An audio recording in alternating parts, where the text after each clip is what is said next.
I think embarrassing them is a lot more effective. Well, that's what I'm saying too. Yeah, cultural victory is definitely ideal. Making fascism so unpalatable to the average person that anybody who trumpets it gets shunned and condemned is a good way of stopping other people from falling into that belief system, because they're not going to want to be shunned and embarrassed like that. Shame is a good motivator, man. There's a variety of things you should not be ashamed of, but being a Nazi is one of them. Being a fascist or an authoritarian is definitely something you should be ashamed of, because it's a weak mindset. It's a coward's mindset. Remember back 11 months ago, almost a year ago, I was already on the Walz train, and now he's vice president nominee for the Democrats? All I'm gonna say is that a lot of the time, I find something cool before it's popular, and it becomes popular, and I get no credit. So, like, I don't know, man. It's up. Literally the title, why aren't more Democrats like this? Well, it turns out not many are, but the one that is maybe going to be the next vice president of the United States. PogChamp. It's only 8 minutes. I don't think we'll react to the whole thing. But when I talk about it, I do want to bring it up, because, like, I understand the zeitgeist before it even, comes to pass. I'm seeing a lot of people, all Republicans, saying Tim Walz is a horrible pick. Yeah, because they're scared of him. They wanted Joe Biden to stay in the race. That didn't happen. Kamala comes out. They wanted everybody who they think, like, they wanted everybody in America that they assume to be racist like they are, but aren't actually, to then be repulsed by the fact that Kamala is simultaneously a woman and not white. That didn't happen. Then Trump picked J.D. Vance, and he's, like, the most unpopular vice president candidate in contemporary American history. So that's not going well. And now Tim Walz is on the Harris ticket, and is bringing a whole bunch of different skill sets to the table that Kamala Harris doesn't have, which is like kind of what you want in a VP in some ways, and they're scared to death. Such is life. Sucks to suck, man.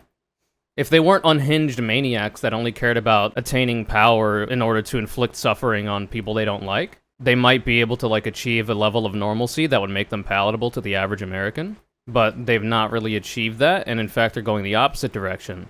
And because of this, the only thing they can resort to is election interference through the Electoral College, the Supreme Court, the Federalist Society, all this kind of shit to keep power, because they can't, attain it through the normal channels.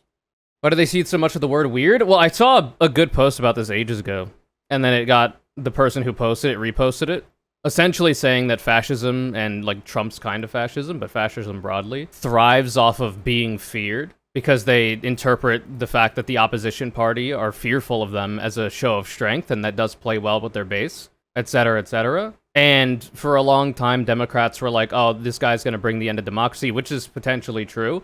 They're saying, like, a bunch of shit that is correct, but the rhetoric that they're using suggests that they're afraid of it, and you should be too. Because, American politicians, one of the main ways they drive anything, like voters to do anything, is through fear. But it only works to the benefit of a fascist who is already trying to look like a strongman that's going to be in charge no matter what, like, other people say, and are going to ostensibly do right by you, but they won't. And you completely undercut all of that by making fun of them. Instead of making it seem like they're people to be scared of, which, like, can be a cool thing to be the guy that people are scared of. Because, like, they're scared of Tim Walz, but they're scared of Tim Walz because they fear that if he gets into office, he might, through Harris's administration, with her as well, potentially implement a variety of social safety net programs that have shown to have exceedingly good results for the quality of life of all people that they affect, and even people that they don't. Buttressed by data from comparable OECD nations that have been able to achieve a similar policy set. That actually helps workers and the average person, and also, to pay for a lot of it, taxes the mega wealthy, and the mega wealthy doesn't like that, and the Republican Party is completely and totally captured by the mega wealthy. Democrats are too, to a certain extent, but just not as much. So literally anything that helps poor and working people, Republicans hate, and they're worried that Tim Walz is going to do that, and that's why they're scared of him. And that's a good kind of scary. But, like, if you call them weird, if you call fascists and whatnot weird because they legitimately are, it's not even like you're name-calling. Like, there's a legitimate sociological lens you can use to diagnose different kinds of things in society as being normal or abnormal or weird or creepy or whatever, through, like, the understanding of normalcy that people in the country have. And I think if you frame things the correct way, like, you just tell the truth in such a way that also shows the people how weird they are. And I think it works really well. Because, like, Republicans have to lie to try to make Democrats look weird, but Democrats just have to repeat their own words to them. Anyway, I love that I always get into this shit outside of segment mode. And then once we get into segment mode, I either forget a lot about it, or because I've already talked about it, I feel like I don't have to again. So let me try to set that up, maybe. Oh, for sure, being slower. It's almost like all the people on the left that were correctly using objective data suggesting that Joe Biden should not be in the race anymore because he's too fucking old and is actively hampering the Democratic Party's chances of winning. You know, a bunch of people that if there was an actual third party that could potentially win and we didn't have a first past the post system that made them ineligible to win, like we wouldn't be voting Democrat, but because they're the least bad option, we kind of have to, and then try to force them to not hate themselves as much as they do, the Democrats, I should say. All the people that were maligned as like ageist and pieces of shit, turns out they were right. Funny how that works. But essentially, it is the life of a leftist in the United States of America to like understand a lot of these issues, understand a variety of ways we could potentially go about fixing them that would be very popular with the American people, and also have data to back it up in comparable OECD nations that have been able to achieve similar things, and then fight tooth and nail to get the Democrats to actually want to win, and then do the things that would help them win, which would be implementing policies that make people's lives better. And then campaigning well about it. It's essentially the job of leftists in the United States of America, in an electoral sense, like in the electoral ecosystem, to stop the Democrats from forcing a loss through their own incompetence. And it's a lot of that incompetence is like because a lot of them are genuinely out of touch and stupid, but also a lot of it is the fact that they're captured by similar corporate interests, and in some ways the same corporate interests as Republicans are. And the wants of corporate interests and mega wealthy CEOs and multinational firms are diametrically opposed to the needs of the American worker and the average person, in that corporations want to be able to make as much money as possible and get as much help from the government to do so as possible through the exploitation of everybody beneath them, specifically the workers whose labor generates their profit margins.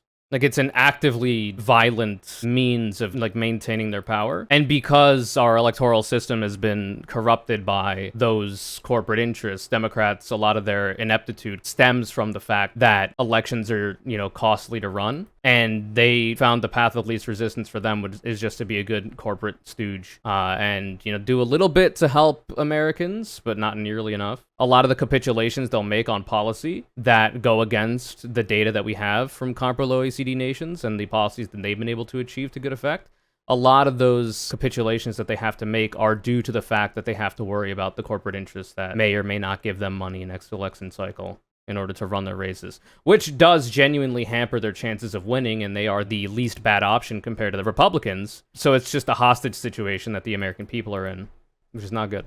Unions can do a lot to help mitigate a lot of the damage to the worker in that way, and pick up a lot of the slack that the Democratic Party is not going to necessarily do themselves. But Joe Brandon's NLRB, the National Labor Relations Board, has been really pro-worker, which is nice. And I'm hoping that with Tim Walz on the ticket, and potentially with Kamala Harris's experience as VP with that NLRB, if any, in any way that she might have interfaced with it, maybe that carries on.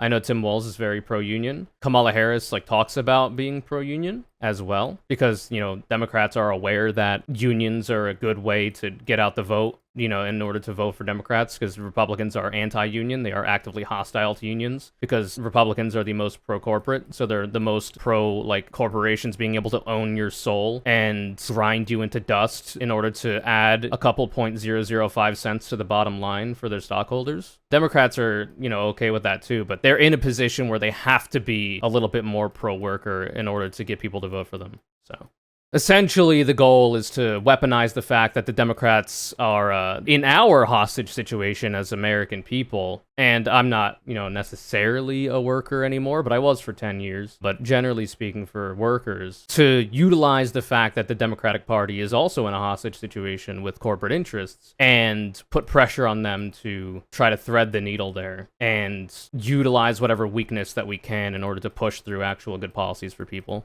The bolstering of unions will only continue to allow that to be more and more. It'll allow us to put even more weight on that dam, as it were. And eventually, if unions are strong enough and workplaces are democratized enough, eventually you can throw your weight around through work stoppages and other things like that in order to actually get good policies passed for people through, in this case, pressuring the Democrats. Because if you have a union with a whole bunch of people in it that are already bargaining for better working conditions within their own dictatorial firms that are now less authoritarian and dictatorial given the fact that they have a union, you can also utilize the fact that you have an infrastructure of potentially thousands, if not hundreds of thousands of people who literally keep the country moving, keep the GDP growing, etc., to threaten to, like, stop working if they don't get treated with respect and dignity like they should be.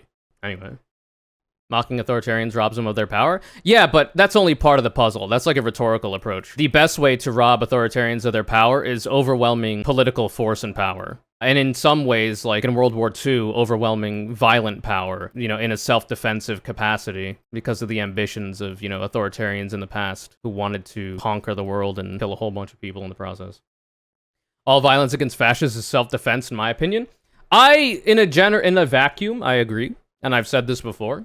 A necessary part of a Nazi or fascist regime gaining power, maintaining power, and achieving their goals is through the violent repression and subjugation of a variety of people. And in that way, their ideology is inherently violent and inherently pro-violence in an offensive and in no way justifiable way. And therefore, should they ever actually attain that power, they will enact all manner of suffering on a variety of people, usually marginalized groups. And because of this, anything that you can do to stop that from happening is going to be a self-defensive action. Now, the ideal, of course, is that you can do that, through the ballot box and through culture, so that you're able to change people's minds and move them off of that evil path of authoritarianism, fascism, etc. But I mean, sometimes worse comes to worse, and you gotta kill a bunch of Nazis in World War II in Normandy, and it is what it is, man. Wouldn't have had to happen if they weren't fucking killing a bunch of people,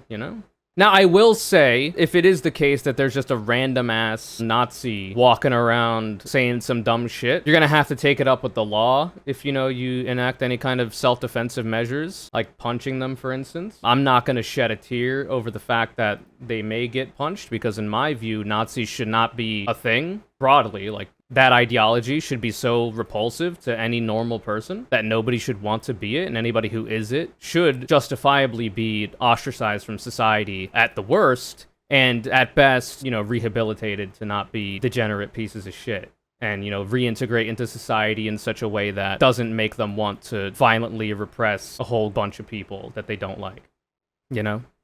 But, like, you're not gonna do too much in the grand scheme of things, punching a random-ass Nazi. And, of course, we don't condone violence on the CWZ broadcast. But, like, maybe don't be out and about and loud about the fact that you want to kill a bunch of different people and subjugate them, and you think they're subhuman. I mean, that's just no way to make friends. And there's gonna be some people that feel a certain type of way about it and want to put their words into actions. And, at that point, it's up to you. In this case, the fascist or the Nazi. Like, if you didn't want society to hate you, you shouldn't have hated society, But, like, the ideal is to, culturally speaking, make being a fascist, being an authoritarian, being all of that as, like, repulsive to the average person as it should be, so that the amount of people that actually peddle those ideologies, like, get so embarrassed in our society for being the fucking sick freaks that they are, that they end up either just keeping it to themselves till the day they die, or ideally have a come-to-Jesus moment and become a better person and unlearn a lot of that shit. That said, there are going to be people that are too far gone. Adolf Hitler, too far gone. Man had to go. It is what it is. I don't think you were rehabilitating that one. But, your dumbass uncle at Thanksgiving who's, like, peddling fascist and, like, neo-Nazi talking points without even necessarily understanding that that's what they are because they've been so normalized in the Republican Party's messaging, that person might be able to be reached, You might be able to talk him out of it. I think embarrassing them is a lot more effective. Well, that's what I'm saying, too. Yeah, cultural victory is definitely ideal. Making fascism so unpalatable to the average person that anybody who trumpets it gets shunned and condemned is a good way of stopping other people from falling into that belief system, because they're not going to want to be shunned and embarrassed like that. Shame is a good motivator, man. There's a variety of things you should not be ashamed of, but being a Nazi is one of them. Being a fascist or an authoritarian is definitely something you should be ashamed of. Because it's a weak mindset. It's a coward's mindset. But I mean, you can have a whole conversation about like the definition of violence. You know, it depends on what your definition of is. Because like the state already has the overwhelming control over, you know, the violence that's allowed to be inflicted in society. You have Donald Trump wanting to give just flat out across the board immunity to all the police officers, which is not good because police officers will more often than not protect the interests of mega wealthy people and their property rather than like protecting actual civilians like their job title is ostensibly supposed to be. And because of that, like that kind of violence is not necessarily, in my view, anything to be proud of. But like you could also argue that it's a form of soft violence, I guess, to like block a road, for instance, and inhibit people's freedom of movement. Like, some could make an argument that that's a very low form of violence because you're, like, actively stopping people's freedom of movement, and it's going to require some sort of force to do that, in this case, clogging up a throughway that people would be driving along and stopping them from moving. But whenever that happens, it's usually to the ends of trying to send a message to the state to meet the demands of the people that are protesting. Like during the BLM protests, protesting for police reform and protesting for protections against police brutality that everybody suffers, but primarily and disproportionately black people suffer and brown people suffer in America. That, I think, is a justifiable use of that kind of low violence, if you want to call it that. But generally speaking, what people think of when they think of violence is just like, you know, punching people, shooting people, anything they see on the TV. They don't think about what cops do as inherently violent, even though it necessarily is. It's part of the job description to inflict violence on a bunch of people. It's just that a lot of people happen to find that violence justifiable because they assume that it's helping protect them. And in some cases it is, you know? In the cases where there's like a mass shooting and the rare instance of cops actually being active and on the ball and able to stop the shooter from taking his more innocent lives that they might have otherwise, you know, that's an acceptable use of violence that I think a lot of people would praise. It's a good thing to stop a mass shooter from killing a bunch of people if you can, and police are in the best position, theoretically, to be able to do it because they're the ones that are ostensibly trained in marksmanship to be able to potentially neutralize that threat. And even other de-escalatory tactics if they've, like, cornered the shooter, and the shooter can't possibly be a threat to anyone but themselves, and maybe you can talk them down at that point. And then the ideal would be to introduce them into the criminal justice system, you know, get them tried and convicted, brought into a prison, and then hopefully their stay in prison, which doesn't end up happening, but the ideal would be their stay in prison has a rehabilitative effect and allows them to reintegrate back into society after they've done their term in jail, which in the case of like mass shooters or even murderers is usually a long stretch of time, like 20, 30, 40 years, depending on the severity of their crimes and whatnot. And it should be. Like, it should be that long. Because, for one, you want to remove people from society. In the current context of our society, I should say, you know, people could have some takes about prison abolition, you know, and I might happen to agree with you on a variety of things, but in the current context that we're living in, because we didn't all fall out of coconut trees, you're gonna have to have a way to, at the very least, keep, like, actual people who are a threat to other people and themselves away from other people and make it so that they're not as much of a threat to themselves either. But the ideal, obviously, is to be able to rehabilitate people back into society in that process. And that's just a difficult thing to do. And we're not good at it at all in America. We're actively bad at it, and it seems to be in a malicious capacity because inflicting retributive suffering on the person who inflicted suffering on others is just the status quo. It's the expectation that people have. And, like, I'm sympathetic to the want, and I think it's a very deeply ingrained want in the mind of people who've grown up in our society to want to see people who have done bad to others have bad done to them in turn. But I think, like, the bad that's done to them is already going to be being removed from public society and having their freedom stripped away and being locked, you know, in a facility that should ostensibly be trying to help them be better people in the long run. But in, you know, the stretch of time that could be vast that they're in there, that's already, you know, pretty in terms of, like, cruelty, depending on, I guess, the conditions that they're living in, which in the United States are not very good. And it should be said that the way our prisons are currently set up, recidivism, i.e. people who have offended, gotten convicted, gotten put into jail, put into prison, and then eventually they get out after their term in jail, and they go back to doing the crimes that they're doing, and then they get locked up again, that's really high in America. Doesn't have to be. in a variety of other countries that actually have better prison systems that a lot of right-wingers make fun of as being too cushy because it's not like a fucking 5 foot by 5 foot cage with a hole in the ground to piss and shit in with no interior plumbing and like a stone on the ground to sleep on, because it's not that, and because like it's actually relatively decent living, not as good as like if you were a free person and not in prison, but like relatively decent living, their rates of recidivism happen to be lower. So it seems like the rehabilitative aspect of their criminal justice system seems to be working better than ours. It's a different scale, it's a different context, but I'm sure where there's a will, there's a way. The most powerful country the face of the earth has ever seen. We could probably do better.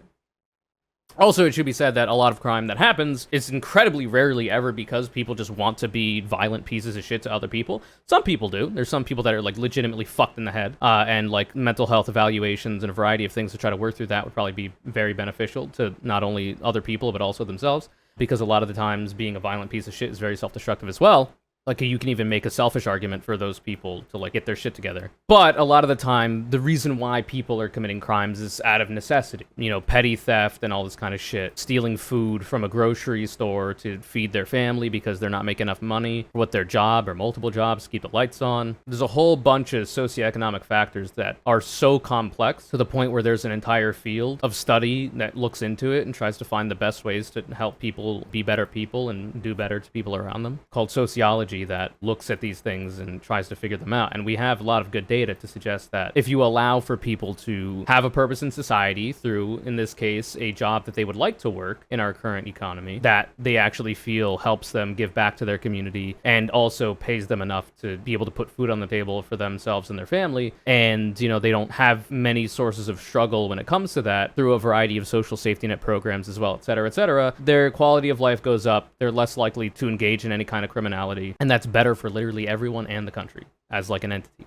But the opposite of that is usually pushed for by the Republican Party, and in many ways pushed for, and if not pushed for, maintained by the Democratic Party. And there's a lot of work that's being done to try to change that.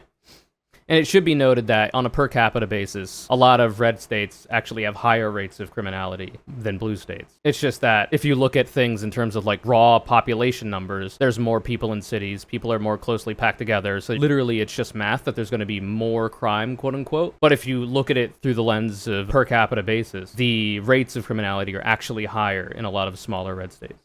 And coincidentally, the quality of life in those states is also in the shitter. I work at a farm, and it absolutely does not pay a living wage. I love the job itself enough to stick it out, though. Yeah, so imagine, like, if you could do that job, you love it, and you actually got paid well. That would be the ideal. Plus, if you give people enough free time, like, they still work, they still contribute to broader society, provide goods and services to people, increase the GDP if that's something you care about, which as a country you're gonna. In a capitalist system and in a global capitalist system, you're gonna. If you give them a little bit more free time, they can also work on side projects like any kind of, sociological analysis that they might get into, that they maybe transition their job into working in that field of study and then, like, researching and finding a bunch of ways to make a lot of other shit better. Or getting into other areas of study, like going into medical school, even though you've been working fast food for 10 years, and then becoming like a doctor and helping give back to society in that way, because that's some shit you actually want to do. Or an electrician, or whatever the fuck else, or an artist even, and providing a way for people to enjoy your art and get and derive an amount of interest or even enlightenment on a variety of issues that they might not have understood, that only makes everybody's life better, entertainment even as well. Potentially also, even helps push through certain ideas that they might not be privy to in a lot of ways, that like underserved communities and minority communities, the art that they produce actually helps a variety of people not in those communities understand more about them, and therefore empathize with them more, and therefore like actually care to help them, help us all in a lot of these ways. There's a whole bunch of shit that, that could be done that could make the world a better place. Every UBI study shows people will still do much of the work needed despite not needing the money, and the few much worse jobs don't take much to convince people to do once they get some respect from the community. Yeah, and oftentimes those worse jobs are going to pay better. Like, you'll have a baseline level of income through the UBI, but like if you want to have extra income, you might like go into a job that you might not necessarily want to work, but it pays fucking good. And in your off time, you can, benefit from that windfall of money or whatever in a way that you might not otherwise. And this is all to say, like, a lot of these programs that I suggest, like a single-payer healthcare system, like universal colleges, tuition-free shit, a whole bunch of different things, you know, paid leave, childcare being universal, all this is gonna cost money. But the cool thing about that is that the people with the most money in the country happen to have the majority of it as well. Like, it's an exceedingly small amount of people that hold an insane amount of money that they're literally not doing anything with. And you could just take that money, not for nothing, but like to pay into a variety of goods and services that helps everybody else in the country, which will then also go back into those wealthy people's pockets through the form of whatever goods and services they happen to be like the CEO of, you know, the companies that provide them. But also it'll make everybody's life better, and those people will still be relatively wealthy compared to the rest of them in the current system anyway, in a moderate sense, that like they'll barely even feel the dent in their wallet. And even if it is the case that, like, you get a little bit more money taken out in your income tax, it's already on, like, a proportional basis. It's already on, like, a progressive tax rate system that if you're not making a lot of money, you're not going to be taxed a lot anyway. But even if, like, you ended up, like, a couple extra dollars are taken out of your paycheck, you're not going to have to spend, like, $100 on whatever fucking healthcare shit you needed or whatever, because it's already taken care of. Because fucking Jeff Bezos paid for it for you through his tax revenue. Anyway, I'm rambling. What are we talking about? Life. And the way that it is. I forget even how we got to this point in the conversation that we're in. But, like, that phenomenon is emblematic of the fact that all of this shit is interconnected. So, like, it's very easy for me to go to one issue that I was talking about in the beginning of the conversation, and then eventually through the goddamn winding turns of the maze of life that, you know, we're in, I'm able to get to another one and still have it be relevant to the initial thing that I've already forgotten about.